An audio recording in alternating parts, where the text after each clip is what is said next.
When going through anxiety and DPDR recovery, try not to compare yourself to others whatsoever. First and foremost, when you hear people saying they recovered in a week or 2 weeks or a month or whatever it may be, you start to put these expectations on yourself and you start to set timelines thinking, okay, in 2 weeks I should be fine. And you're going to still continually check in and measure your progress in 2 weeks. And then in the case that you're not recovered at that point, you're going to start to say, okay, maybe there's something more wrong with me, spiral again. And that type of, anxiety and pressure on yourself only adds more stress to your system when it's trying to recover. And also in psychology and biology, there's individual differences that always exist, and people don't often account for that. For instance, my worst symptom was the fear of going crazy or the fear of schizophrenia, but for other people, it might be the insomnia or the vision issue.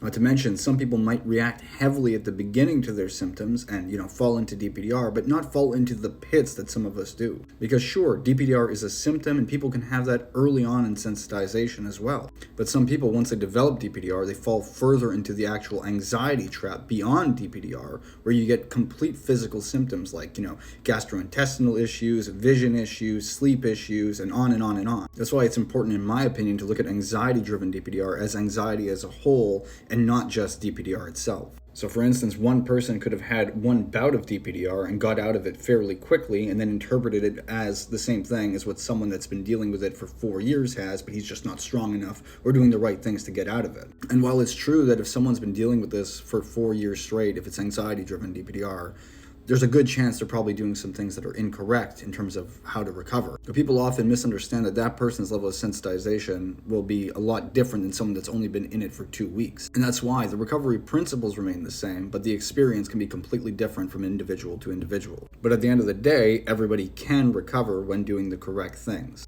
And while recovering quickly is certainly possible, it's just important to understand that there's nuances in recovery for every single individual.